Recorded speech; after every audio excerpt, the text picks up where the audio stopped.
So I've got a lot of pet peeves, and some of my pet peeves are stupid and some are good. One of these pet peeves surrounds creative people. I think the focal point of the pet peeve is really epitomized in the modern viewpoint of Shakespeare, or the Shakespeare viewpoint of 20 years ago. Shakespeare is seen as the best writer in the history of the English language. And since his writing is at the pinnacle, and because of his excellence, he's become something beyond a mere human. And this viewpoint isn't just how we view Shakespeare. Almost anyone in history we view in the same way, whether that's Julius Caesar, Napoleon Bonaparte, George Washington, Winston Churchill, MLK. They're no longer human. They become something like demigods in our viewpoint. In the modern age, we view celebrities and creative types in the same way. We put celebrities on magazines, we have them on television screens, we present creative people as really sophisticated, and we give all these people like an upper class demigod status. Now here is my specific pet peeve. I hate author headshots. I hate their stupid contrast lighting. I hate their thoughtful looks, and I hate the stupid Uncle Rico glamour shot posing. And since I hate it so much, we're going to be talking about it today. Alright, my name is Daniel Poppy, and this is How to Write Good.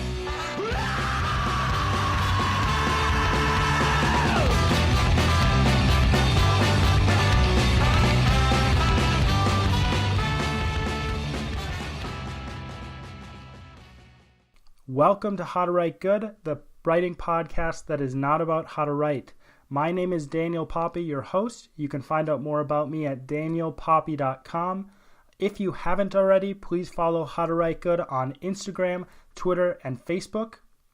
If you would like to stay up to date with both How to Write Good and everything I am working on, please sign up for my email list. You can find that at my website as well. Again, that's danielpoppy.com. All right, besides that, please check out my serialized novel, One Last Toast for Ebenezer Fleet. I know a lot of you already did check it out, but some of you may run into this podcast and you may be like, I don't really like that guy's voice.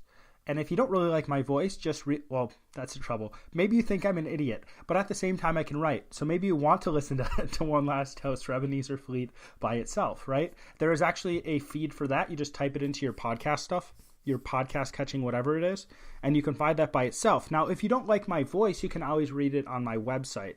Unfortunately, I don't have the cash to get somebody to record it besides myself. And honestly, it takes a lot less time to do it yourself because you have to get somebody, you have to record it, you have to make it great.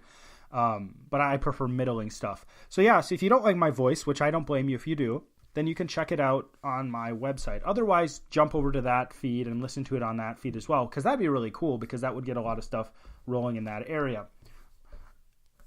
Our word of the week is actually two words. They're also not words. They're the abbreviations EG and IE. I'm going to explain this really quickly because I think that the accidental essence for today is going to go long. EG in Latin, it doesn't matter though because you don't speak Latin, means exempli gratia, which means for example, or how we translate it is for example. IE means id es, which means that is. So when you see EG, because if somebody's using EG in conversation, you should just walk away from them. When you see EG on a page, it means, oh, they're giving me an example. When you see IE on a page, they are giving you the very specifics of what the thing is. They're explaining it to you. So we're going to move on to our accidental essence, and we are going to first talk about my pet peeve. So as I stated at the beginning of this episode, I dislike author headshot. And you may be thinking that, why do you dislike author headshots? So when I was writing my book, I had to look at a lot of author headshots. And I think this gets into social media too, but we'll get into that a little later. When you look at a lot of author headshots, there are certain author headshots that present authors as extremely put together, or deep thinkers, sophisticated, and really, really polished, okay? And I have an issue with that. I really have an issue with that because authors are regular people, and what they do for a living is they write. I don't like anyone who presents themselves as better than other people. And I think that I don't think it's the author's fault. I think it's actually the publisher's fault for choosing how they present the author, because they're kind of telling the author what to do. authors, their work is essentially sitting down, and they probably if they're a guy, they probably let their beards grow out, and they probably are fairly unkempt. Some people aren't. I'm just making a stereotype. But I think to bring them back to humanity, to be like, hey, they're just regular humans. Think of someone who's an author, and they roll out of bed, and they're like, man, I just don't want to do anything today. And they're like, oh, okay, I guess I'm going to go over and I'll write a page. I guess I'll write a page. And they're like, okay, I got going. I'm going to write more than a page. But they're like, man, all my stuff is crap. I think when you see an author, when you read a book, the book has been worked over 10 times, maybe more, probably more than 10 times. For me, for my book, if you want to buy it, The Ninth Hour on Amazon, for my book, I kept on working on that book so much. I hate it. I hate the book. I'm sick of the book. I don't want to see it. I open up the page. I open up the book to like check stuff over or fix stuff in the book because there were a few things I needed to edit for publishing. But when I open up that book, I'm like, I've seen this stuff so much. I'm sick of it, right? And so authors, when they write first drafts, I think that it'd be good for an author just to put out a first draft and be like, hey, this is what I work. This is my first draft. This is how bad it is. Realize how awful it is. But at the same time, when you read a book or when you see something creative, it's often the case where someone has worked in that a lot. There's been like tons of time put in. There's been tons of refinements. Sometimes it's the case where someone's really, really good at making something, but they've taken 25 years to develop that skill, and you didn't see what it looked like when they first started making something. I'm a big fan of, if you're someone who is in the creative field, keep your old stuff. I'm not gonna delete my old podcast episodes that I think are bad, or I would be like, those aren't good at all. I'm not gonna delete those because I think, first of all, somebody might find them to be really useful for information. I don't know, maybe. But at the same time, it shows people that I've developed, right? If you think that this podcast episode is better than my first ones, you've seen, he's actually developed. He wasn't always really good, which it's honestly not really good right now either. I don't know why you're here, but okay, I'll just leave it there. But it shows that I've developed and I've gotten better as time has gone on and different things like that. And I think that when you're coming across a piece of art, you're looking at only the polished piece. You're essentially looking at the Facebook page of the art, right? You're not seeing the time and hard work that got put into it. You're not seeing that first draft and how terrible it is. I think I told Evan last week, so my guest last week, Evan, I was talking to him and I was saying, oh yeah, there's sometimes I'm writing and I'm like, this is great. This is awesome. I'm actually good at doing this. And there's other times where I'm thinking, man, I wrote that? That's awful. This is just trash. I don't even want to see this. During this week, there's been times where I've been typing up my book because I write it longhand because I'm weird. There's been times where I'm typing up my book where I think, gosh, this is horrible. I don't want to do this. This is so boring. And there's other times where I'm like, this is great. So I don't like this idea. I don't like this picture of the author because it shows this really put together person. You people know that Stephen King did so much coke in the 70s. I'm pretty sure. Allegedly. I don't know the exact facts about this. But Stephen King had a big, huge drug issue. And he actually doesn't remember writing one of his books, I believe. I'm not going to say that for certain. I'll find an article where it says that, Stephen King and drugs. But I believe that he didn't even remember writing a book. Does that sound like a put-together person? And it's like, no. And you may say, well, Stephen King is really put together now. But at the same time, he was a really big author in the 70s too. So the idea that authors are these put-together, really big, deep thinkers, these really sophisticated, polished people, what it does is it's like, hey, here's who these people are. When that's not the full picture of who the person is. That is the picture of the person in the studio with the perfect lighting, with really, really good cameras. This actually, I think, is epitomized in these really, really high-definition celebrity photos. The only one I can think of right now is Barack Obama's, where it just like shows every part of his face, and it's this really, really intense photo, and you're like, man, super sophisticated. But then there's another photo of, and it's not this really high definition. I think you'll understand. I'll try to find the high def Barack Obama photos or those photos. They're kind of weird. But there's also this photo of, what's his face? He's the guy who made Apple, and I can't remember his name. Steve Jobs. So there's this high def photo of Steve Jobs, and what it has is he has his hand underneath his chin, and he looks like, oh, I'm this really sophisticated person. And I hate those photos. I really, really dislike those photos because it is presenting a picture, an image of someone that is not the complete picture of who the person is, and that's all you get. So they're like, look at me, look at who I am. Now, there are certain authors that I really appreciate their photos, and there are more than just this. I ran into a lot that just looked like normal human beings. But two that I found that looked like normal human beings, I'm going to focus on one of these. For the first is, I'm reading her book, Emily St. John Mandel, and she does have a few that are like, oh, I'm sophisticated. But the picture, I believe, for her headshot, because, that's the picture you use for everything, the picture she uses for that is... makes her just look like a normal person, which I appreciate. But my favorite author photo is for Michael Perry, who is also a Wisconsin author, and he lives in a tiny little town in northwestern Wisconsin, I guess, around Eau Claire, I think. But he lives in a tiny itty bitty little town, or he did when he was writing the book. He wrote this book called Population 485 about the little tiny town, and his author picture looks like he's just like a guy who works on a farm that lives in that little town. And I really appreciate it because he isn't trying to be, or I guess it wasn't his choice, maybe it was to a certain degree, but what it seems like is he's not trying to be this really sophisticated person. He's just presenting himself how he is. And I think that maybe that comes from the fact that he was from a little town. Because if you've ever lived in a really dinky little town, especially in Wisconsin, people don't value art as much, so they don't value the artist as much. So if you are someone in that situation, you are really working hard to do your work, and you see yourself more in a more realistic light. I think that if you're in an area that really, really values art, you start to be elevated as an artist, which I'm getting a little ahead of myself, but I guess that's a good transition to the next part of what we should be talking about. So why don't I like this sophisticated writer? And I guess I kind of alluded to this a little bit. I don't like it when a writer or an artist or whatever, a movie maker, even a politician, becomes a special person in society. I really don't like this.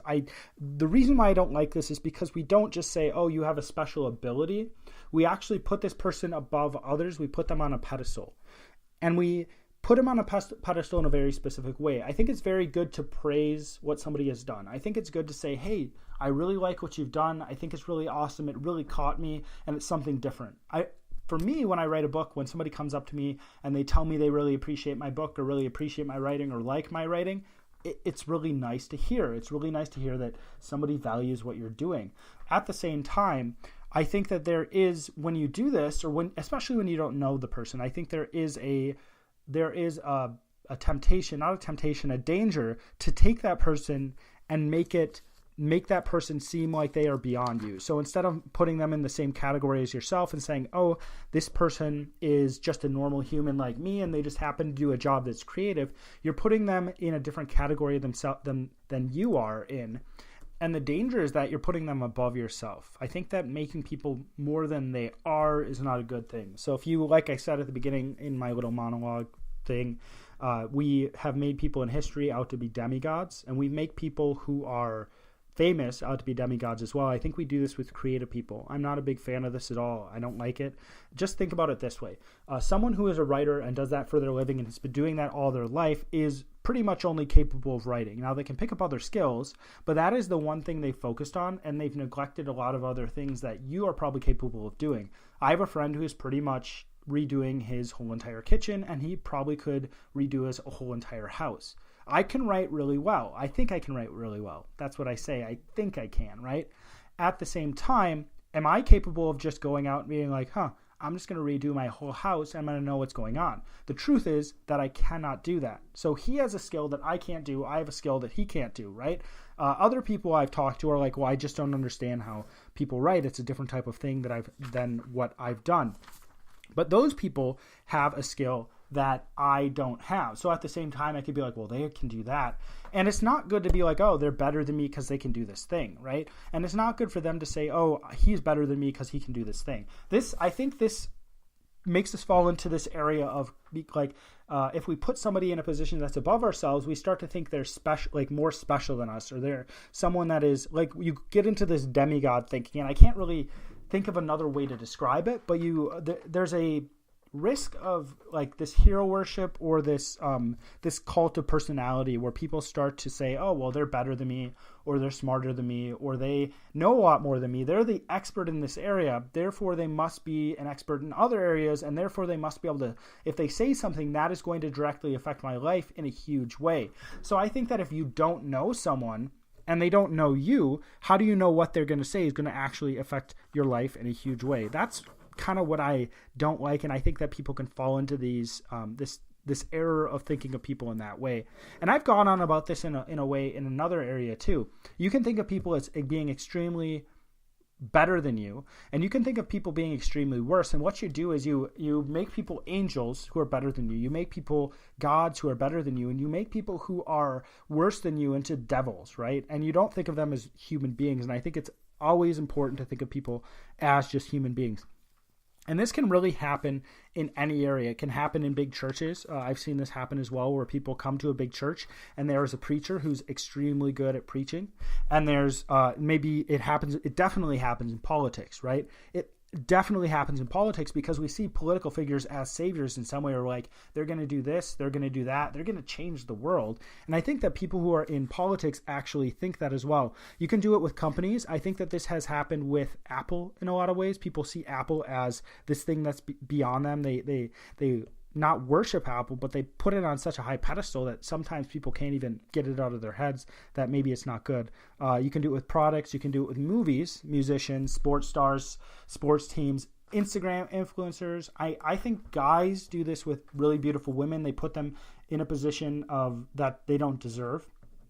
So what guys do is they say, oh, that girl is unbelievably beautiful, and I'm just this slob, right? And some guys don't do this, but I think a lot of guys do. And what this does is, like, of course, if you walk up to somebody and you think you're not, if you think you are not good enough to walk up to them and talk to them, you're probably not going to be as confident, you're not going to be as attractive to them. When in the end, it might be the case that you're a really attractive person, you have a great personality, but you're just handicapping yourself. And of course, like going back to what I was talking about at the beginning, this happens to authors as well.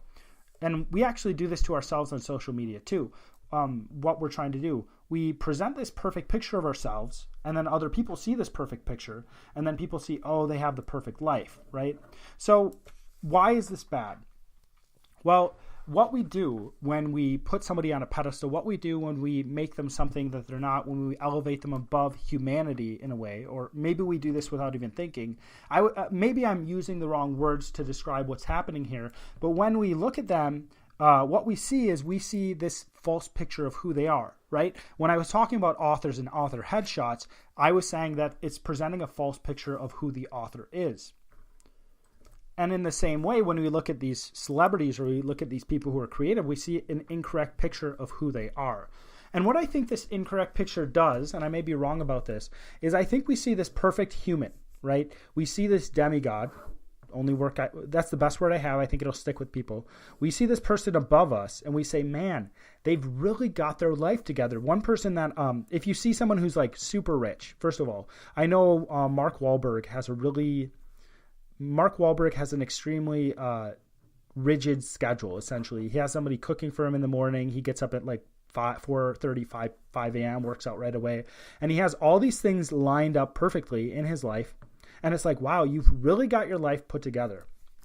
And I think that when we look at all these people who are famous or rich, or these people who have made it in life, we think, wow, they've really got everything put together. They really know what's going on. And if we just look at the surface, we see something that's not true. But I think it also gives us an incorrect ethic in a way. Because we see, oh, these people are really rich, these people are really famous, these people have got it made, and these people have life figured out. And some of you may be thinking, well, when I look at famous people, I don't see this. But if you look at a lot of people, there's a temptation to see this way, especially if you idolize somebody. I think there's a temptation to see them in this way, especially if they're famous or they're making something, right? So they're famous. So it's like, oh, if we are famous, then it's going to be better for us. If we're rich, it's going to be better for us. If our lives are perfectly organized, if people find value in what you do, if our needs are provided for, because their needs are certainly provided for, and if they have a legacy and if they're competent, we see those as like the ultimate things because we see these reflected in the people we're idolizing, essentially. And I don't think these things are necessarily bad. I actually don't think most of these things are bad at all. I think fame is probably really corrupting. But when we look at people, there is a tendency to simplify who they are because of what we see about them. When I look at people, one thing I've been falling into is you see these people who they are really rich. They're extremely put together in terms of their wealth. And you see, oh, well, they're able to organize their life any way they want. And you're like, well, look at me. I'm a mess. Gosh, this is awful. What I do, I'm just going to speak for myself because you can speak for yourself. What I do is I think I get envious. I think that's what's happening. I see these people who are doing really well, or it seems like they're doing extremely well.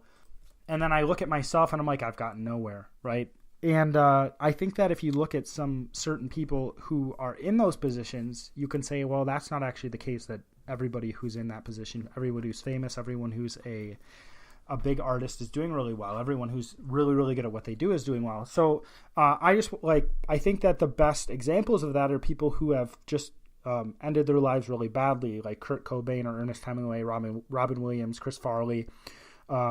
And you have people like, what's his name? I can't remember. He's an artist who killed himself as well. But we see these people as having it made, and you've reached this pinnacle, and then we expect we expect them to be perfect in some way. But honestly, like, when you get to that point, you're not perfect, because if you got to that point, if you got all this fame, if you were really good, if you got to the top of the hierarchy, right? You'd expect people getting to the top of this hierarchy to be put together. You'd expect people getting to this top of the hierarchy to be fulfilled. And some of you may be saying, but I didn't think that way anyways, because I see all these famous people and their lives aren't put together and they're all screwed up and everything like that. And I think that's good that you see that. I think it's really good that you see that they're not all put together. But I think that a lot of people, and I think it's important to talk about this, because I think a lot of people, myself included, and I'm just going to, you're better than me, I guess. I think that myself included, I look at other people and I'm like, man, they're really doing well and I'm not doing well at all. And I think that they just have something I don't, or something like that. But when you look at this, and these stories are really sad, because whether it's because of a drug overdose, or because I think all these, whether a drug overdose or just killing themselves, Kurt Cobain, Ernest Hemingway, Robin Williams, and Chris Farley, their lives ended poorly, right? Kurt Cobain, Ernest Hemingway, and Robin Williams killed themselves. I think Chris Farley died from an OD, a drug overdose, and I'll check on those as well. But it's really sad, because you realize that these people had this mental anguish. They didn't have their lives all together, because if they had all their lives all together, their lives wouldn't have ended in this way. Actually, these people are all really creative. And I think that in a lot of cases, people who are really creative, they do have a lot of issues, and they're using creativity to put those issues out. I know I've talked about in the past that I use creativity to deal with things in my own life. And I hope that I've always presented myself as just being a normal person. I never want to present myself as being someone that isn't normal, someone that isn't just a regular person who just goes about his life. You know, I have my own things. I get up in the morning, and I don't want to get up. You know, I think some people jump out of the bed in the morning. My dad is a really big morning person who loves mornings, which I hated when I was a kid, when I was living with them. But I think because what would happen with my dad, if he would get up, he'd be really loud in the morning. And it was kind of a paradox, because at night he'd be yelling at people for being really loud, and then you'd get up with him, you'd have to drive somewhere with him, and he'd just be chatting the whole way. It's like, Dad, I'm super tired. Like, be quiet. But for me, I get up in the morning, and I think this is going to change once I have a kid. But I get up in the morning and I think, man, I just do not want to get up and start anything. It'd be really nice to lay in bed until noon, right? I'm an extremely lazy person. There is a drive in me just to sleep all day long and do nothing. And if I'm in a bad mood, like if I'm not doing well emotionally, I don't want to get up at all. I'm just like, I'm done with this stuff. I want to be done altogether. I just want to stay in bed. I want to sleep the rest of my life. You know, there's that desire to do that. And for those of you who are thinking, oh, I'm worried about your emotional health, don't worry. I'm all right. That's been a long time since I've been so distressed, I guess, emotionally, where I just didn't want to get up. But at the same time, I still have those struggles in the morning, right? I still have the struggle to get going. If I'm going to do work, I think oh gosh, I really don't want to do work. What can I do to distract myself? Is there a desire in me to watch TV all day because it's easy? Sure. Do I want to be entertained all day because it's easy? Sure. Do I want to take the easy way out? Sure. Yeah.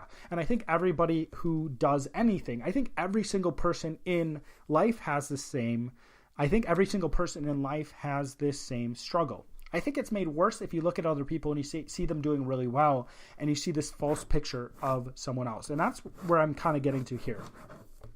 You see this false picture of someone else, and I guess maybe this is something that bugs me because I struggle with it. And then you start to look at yourself, and like I said before, you don't see yourself put together at all. And I think the antidote to this, and I think this is extremely important for anyone's life, and I think if you're not doing this, you should seriously consider doing this. Instead of listening to other people, I like listening to a lot of ideas, but instead of listening to all those other ideas, maybe instead of listening 80% of the time to people I have no idea who they are and I'm never going to ever talk to them, I should listen 80% of the time to people in my sphere, people I can actually talk to personally, people who actually matter to me, who I can actually develop relationships with. And I can listen to other people about 20%, you know? And instead of focusing my influence on a huge, broad group of people and trying to obtain the demigod status that these famous people have gotten to, I guess, you know, or we think they've gotten to, instead of focusing on all these people who don't have their lives put together. I mean, some of them have their lives put together, I think, you know, to the degree that people have the ability to do that, but focus on people who are around you in your community, right? And instead of focusing on, so I listed a lot of different things, right? Fame, or perfectly organized lives, doing something people value, having your needs provided for, having a legacy, being competent. I don't necessarily think those are bad things. I think fame isn't a really good thing in general. I don't really want to be famous. I prefer just to be someone who like a few thousand people know about. I think that'd be great because I think it's enough to have a writing career if you have a few thousand people who really like your stuff.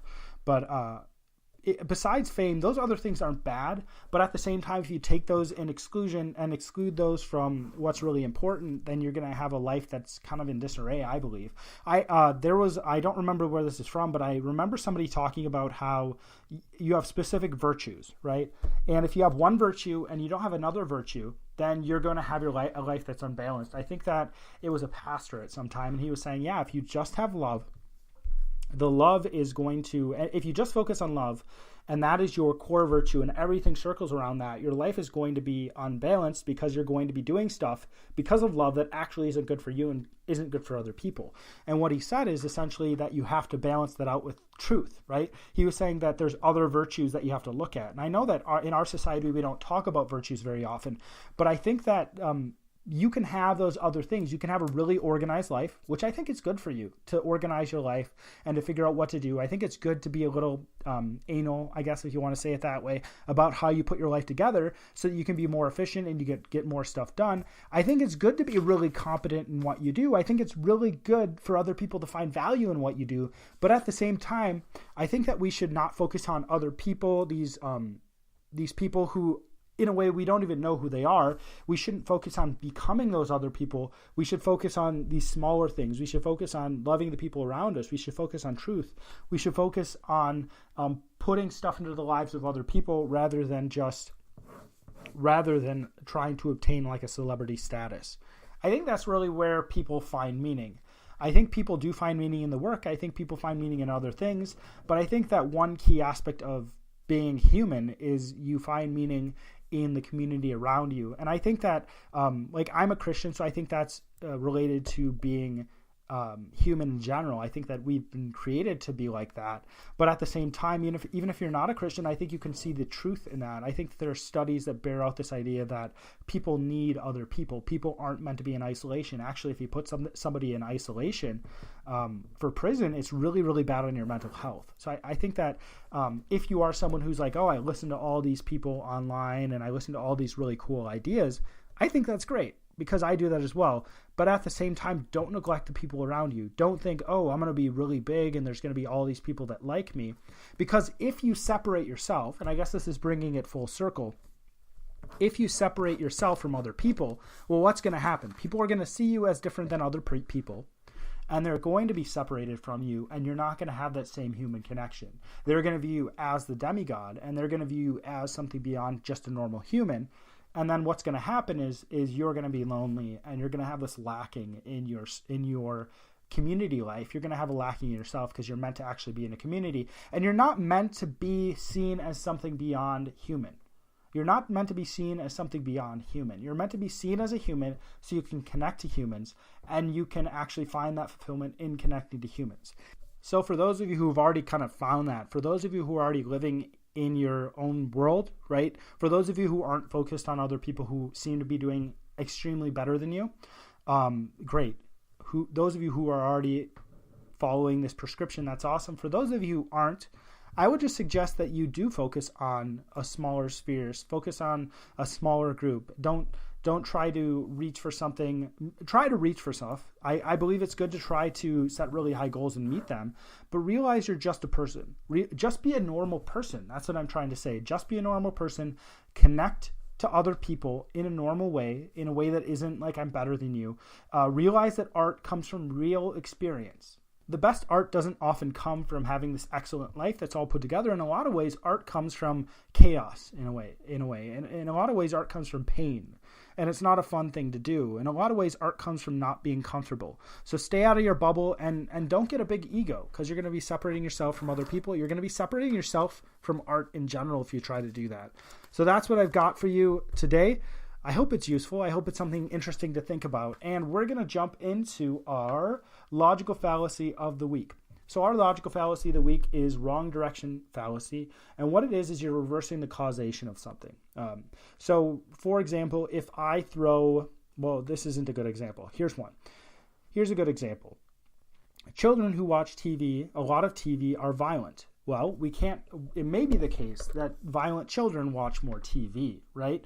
Or it may be the case that something else causes that entirely. But if we say, children who watch TV are violent, when it's actually the case that violent children watch more TV, we have reversed the cause. I don't know if that's true that children who watch TV are violent, and I don't know if it's true that violent children watch more TV. So just don't take that as truth. We're saying that the consequence of something is actually the root cause of that thing.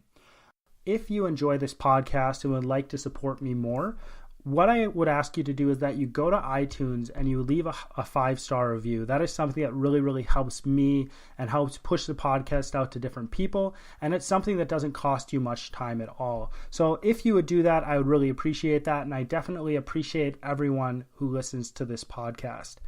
If you ever listen to this podcast and you have questions or you have topics you would like me to cover, you can send those to me and I'll look them over and I'll see which ones I think I can cover intelligently. And if you just want to reach out for anything at all, you can do that as well. Thanks for your time. My name is Daniel Poppy, and as always, this is How to Write Good.